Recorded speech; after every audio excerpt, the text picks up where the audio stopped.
Good afternoon, everybody. I'm your host, Nick Haslam. This is Cosmic Surface episode 58. So, if you've been paying attention to worldly events over the last week or so, you may have realized that there was some cartel action in Mexico. And if you've been listening to the show for a little while, or you're familiar with the work of people like Mark Passio, you'll know that he uses, and I adopted the phrase and changed it a little bit, from wordage from Whitney Webb. He refers to the dark occultists not only as ancient psychologists, but as the technocratic occultocracy. I call it the technocratic occultocracy cartel, because I've added a cartel party, and yes, Mark also talks about that separately. But yeah, Whitney Webb talks about that a lot. And so, just as a bit of a preface for this, this is more speculative in nature, I guess. Just tuning into the field, bro. It's being a cosmic shaman and just seeing what the field relays to me. It's tapping in.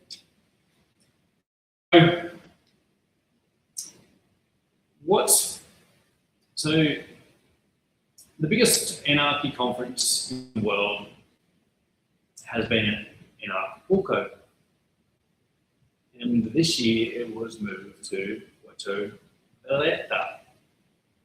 I'm not familiar with the ins and the outs of it all. I haven't been. I guess you could say I'm an outsider of sorts. Call them anarchists, but it's not really the world that I've dabbled in. And to be honest with you, to be very honest with you, I've been quite resistant of what I perceived it to be about, rather than its true nature.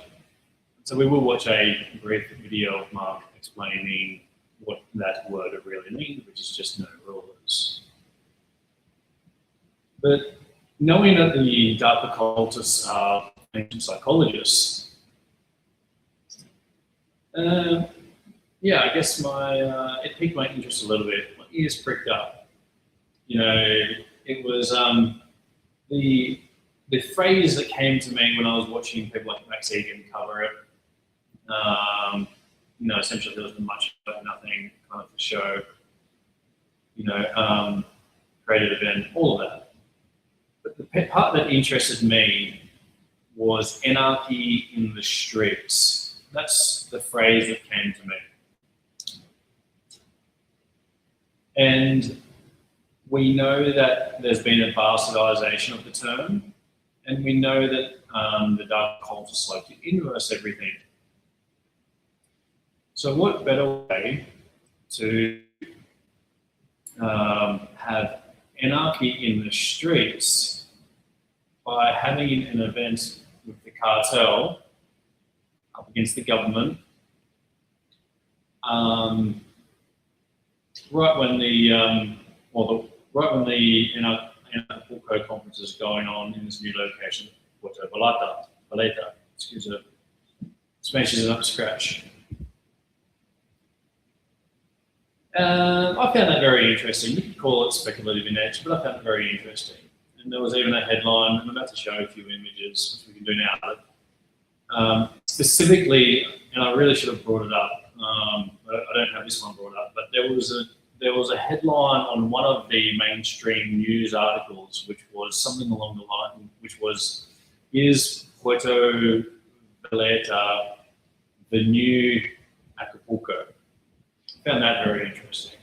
And like I said, I found it very interesting that there was this imagery of cars on fire and people with their lives, anarchy in the streets. And so what I'm going to do in this video, we're going to look at a few images. We're going to look at the definition of anarchy. Then we're going to look at some quantum physics and reframing of what anarchy really is. And I'll give you the answer now. Anarchy is the Aethernet. The Aethernet, as in A-E-T-H-E-R, is in the field that we're all part of. Knew about.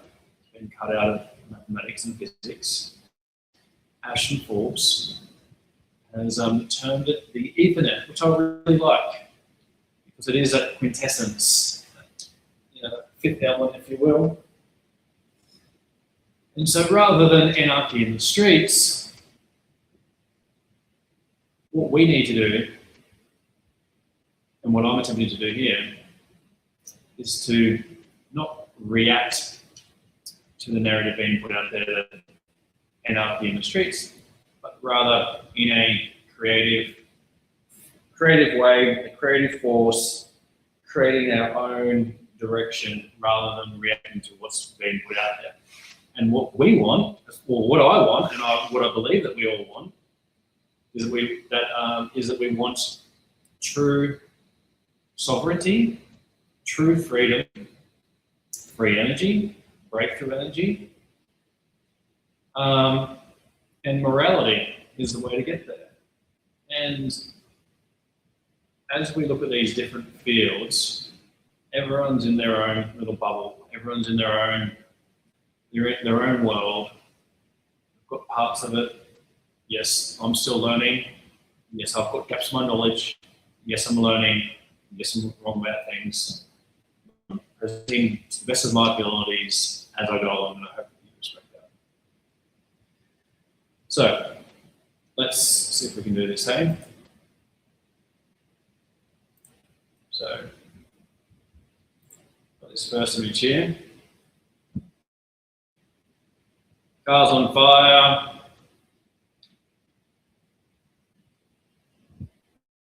There. Look at what those anarchists are doing. Anarchy in the streets, hey?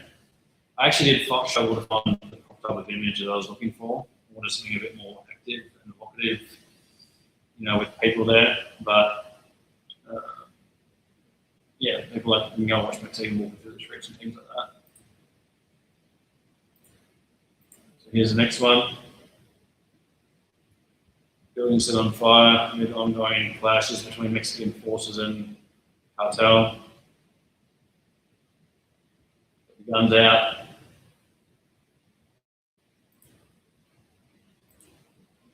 Same one here. The bus burnt out. Military in action.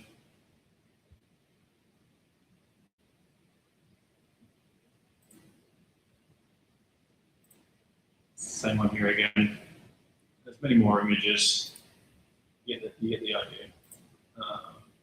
There's photos of the whole beach on fire and that kind of thing. So, as I was, sitting here pondering, why would there be a message going out of anarchy in the streets? And I didn't want to do a video of just, oh, look, there's anarchy in the streets. There's good fire. Oh, look, same week as the conference. Oh, well, you can write it all off, coincidence, whatever. I don't think so. This is, I guess you could call it speculative in nature, because do I truly, really know that that's specifically what was designed to go on? No, I don't. But I do think that analysing things to this is somewhat helpful. Here we go. Let's find out what anarchy really is from Mark Passio.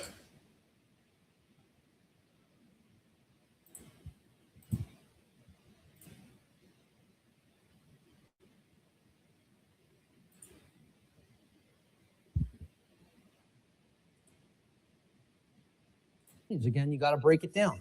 From the Greek prefix an, which means without or the absence of. And the Greek noun archon, they're written in Greek script, which means master or ruler. And again, I mean externally.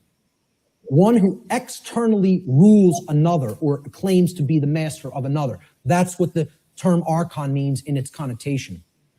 Anarchy, as we can see by putting these together, does not mean without rules. The word archon does not mean rules. Okay? Because there's always going to be rules in effect called natural law, the laws of morality. It means rulers, opposed rulers. That's what archon means in Greek. It literally means anarchy now, putting it together. An, absence of archon, master or ruler. The absence of masters or rulers. Externally imposed masters or rulers. Meaning, when we put it together, okay, it means without rulers, without masters. Now, if you give people that term, no masters, no rulers, no masters, no slaves, what word are they going to associate those phrases with? Freedom. But if you tell people, what does anarchy mean to you? What do you associate it with? What are they going to tell you? Chaos, which is the exact opposite. That's in that other column. Okay? They have deliberately obfuscated the meaning of the word through a mind control technique called endless repetition. If I could keep telling you a word doesn't mean what it means, that's not a projector, that's a hammer. Hey, could you check out my hammer over there and make sure it's projecting the image on the board correctly? You know, the bulb burned out in my hammer. I might need to go buy a new hammer. If I kept doing that endlessly for years and years and years, people would start calling that device a hammer. If I got enough people to keep calling it that. So they've gotten enough people to call freedom chaos. Think about that. They've gotten enough people to believe that the absence of the state of slavery means chaos instead of freedom. It's almost unfathomable. It's almost incomprehensible. The mind job that's been done on this species. It's almost incomprehensible. Anarchy is the state of existence where there are no masters and no slaves. Therefore, what it really means is the absence of slavery, or in other words, true freedom. That's all it means. I prefer to call it anarchony, okay? Keeping the entire word archon instead of taking out the O-N, okay? If we keep that there and call it anarchony, and I say I'm an anarchonist, people will ask, well, what the hell is that? And then you could really break the word down and say the absence of archons, the absence of those who would claim to be masters over a population of I actually really like that. Might go with that one. slaves. That's what an anarchon is saying. That's illegitimate. That's unnecessary. And that we need to do away with existence. Okay? So we look at these two, this true divide again, the statist and the anarchist. I call the statist the archonist. This is somebody who believes in the legitimacy of the archons, the rulers. Okay? And I'll be talking about in future presentation the concept of the archons more in future presentations. And the anarchist, as it's been called, I think should be called the anarchonist. Because that's somebody who knows that there's no legitimacy to the mastery over other people or the rulership externally over others, keeping them as slaves or subjects. There's no legitimacy to that. And that's the one true divide that separates all consciousness here on the earth. The real divide and the real enlightenment comes. Do you understand there's no legitimacy to slavery, or do you continue to believe that there's legitimacy to slavery? That's the divide in consciousness that has to be bridged.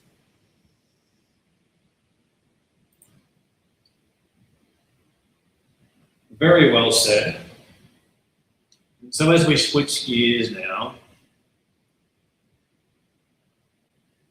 one of the things that I'm attempting to do here is to bridge worlds, be the bridge between bridges, if you will. And we start getting into free energy or the Aethernet and what these principles really mean, tapping into the ether, being a part of that creative process with nature, being one with this spiritual involvement with this creative force to engineer outcomes like free energy, very, very, very mistaken to wipe out any semblance of spiritual nature of it, or anything to do with natural law, or anything to do with anarchy or anarchony. People seem to think that getting some kind of political disclosure or government disclosure is going to provide a solution, given that the etymology of the word government is mind control, and that free energy is this natural abundance and connected with these moral principles by nature, even if people haven't realized it. I find it very hard to believe that, well,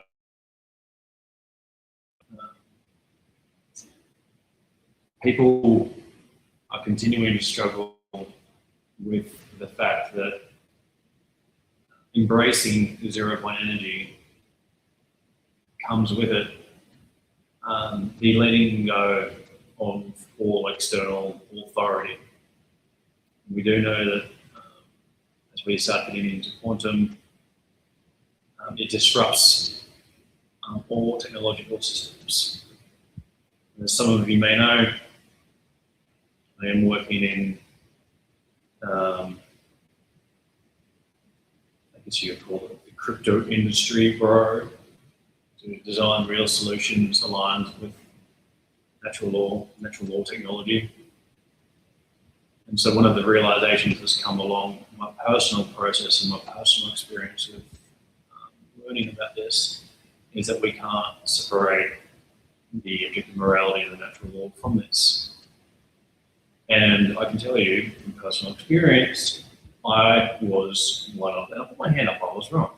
I was one of the people that was like, oh, there's anarchists, they're so annoying, they don't really know what they're talking about. And yes, it was more of a word variety. Yes, these people infiltrate crypto blockchain industry. Yes, they don't know what they're talking about. I might actually call them fake-ass anarchists.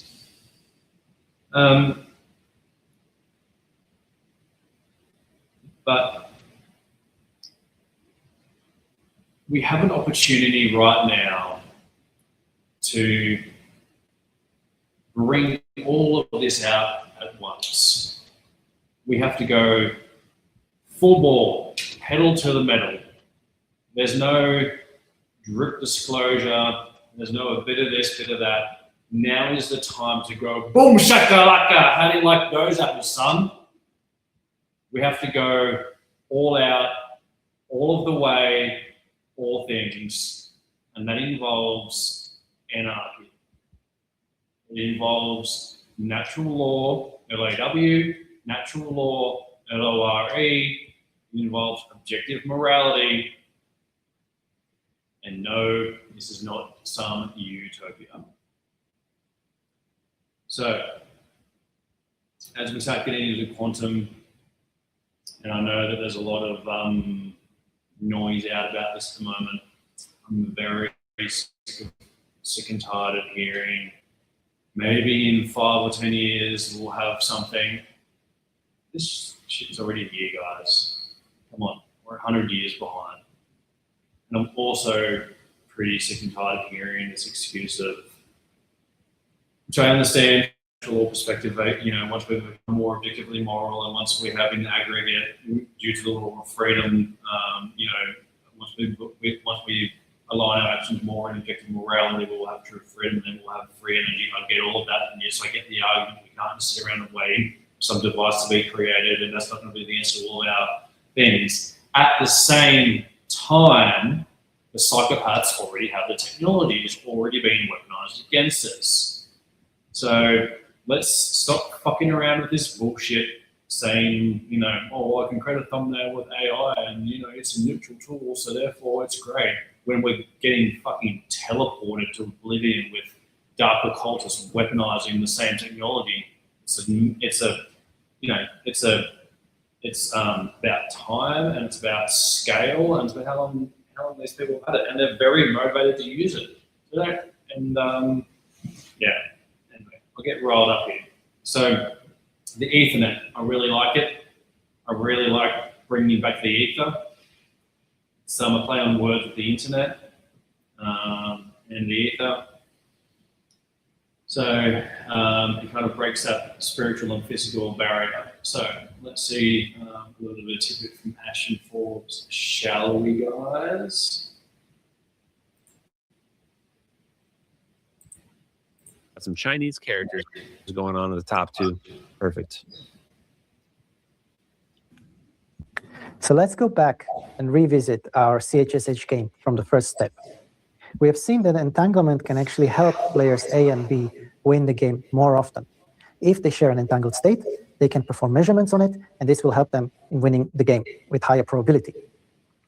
But what happens in this process of measurement is that A and B, in fact, destroy the entanglement shared between these two gray qubits.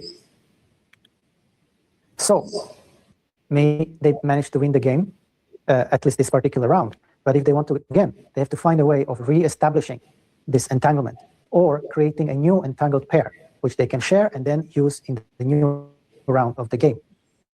Similarly, entanglement is crucial in quantum networks. Let's have a very small and simple quantum network. These blue dots, they represent our network nodes. So they can represent qubits or... Chat. Is this guy a ghost? Is this guy a demon? Those eyes. I'm a little worried here. Okay, why is this important? Because look at this. The first goal is, how do we establish entanglement between two nodes? So if we're making our Ethernet, that's the joke. We're making our Ethernet of quantum entangled networks. What's going to happen is the moment you do a measurement, the entanglement's going to break down. That's what he's saying. So we have to reestablish the entanglement to make our Ethernet work. So there must be a way to establish quantum entanglement on demand as a resource. Must be a way to do it.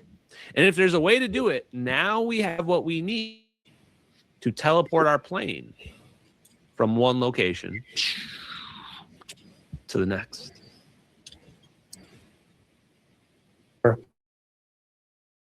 And these black lines, they represent entanglement shared the nodes. And let's say that we have one sender node and one receiver node. Here is the sender that would like to send some quantum message to the receiver on the other end of the network. So one way of doing that is via teleportation. We're going to go into details of teleportation later. But for now, what you just have to remember is that teleportation uses measurements and entanglement to propagate the information from one physical place into a different one. So here, sender node has this state represented by its neighbor, but at the same time propagate the information to this node. Then what happens next is this new node performs the same type of measurement, which again will consume the entanglement between itself and this neighbor here. And again, following neighbor performs a measurement, and finally the quantum information reaches the receiver node. So good, the sender has succeeded in getting the message, the application of measurements. So in order for the network to be fully functional again, we must have some process of re-establishing these destroyed links, re-establish entanglement between these links. So in this way, we can think of entanglement as the fuel that drives many quantum technologies. Entanglement offers improved and some... Okay, well, that's pretty much just an overview. So now we have a high-level idea of where the physics is that's the cutting edge. We've found that they figured out fusion in these aerospace programs. They've been incorporating this stuff into their spy planes, into the B-2 bombers that we're never able to see that apparently have plasma all over them. And the cutting edge now is, how are they producing entanglement as a resource? Because if they're able to teleport a plane like this, it means they've been able to produce entanglement as a resource, which means they can have a quantum internet already. They already have the Ethernet, probably. They're sitting there jamming Fortnite with zero lag, dunking on Korean kids with no ping, chat. Those poor Korean kids have 100 MS. maybe even higher. Maybe even higher than 100 ms, chat. They might as well just end it all now. Just think of the poor Korean kids, chat, and their ping, trying to play against the cheaters in the CIA with 0 ms. I'm going to pour a little out for them. Such a sad world we live in. Okay, chat. Anyway, thank you guys for being here tonight. I hope you guys enjoyed. So that's a brief comments from Ashton on quantum communications and the Ethernet.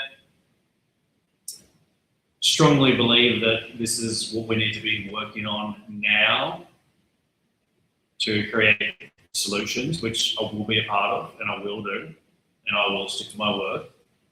I think that we are sitting ducks.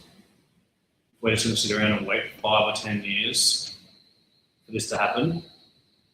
And don't at me with, oh, you're just going to wait for a ZPU device and you think that's going to heal the world of their immorality. Don't at me with that. Not going to work. We need to be working on this now. I mean, I've put out some feelers to Dave Rossi and had a call with Ashton Force already over a year ago. I'm not going to be able to do this alone. And then when we start getting into having a real vision for the world, backing up the human origin story, the human story, the story of nature, natural law, how are we going to back that up? How are we going to have our Library of Alexandria? You know, using the technology at our disposal. How are we going to do that if things are weaponized and they can be taken offline at any point? How are we going to back it up? How are we going to reconnect on the other side of the cataclysm? It's going to be from the Ethernet, and it's going to be from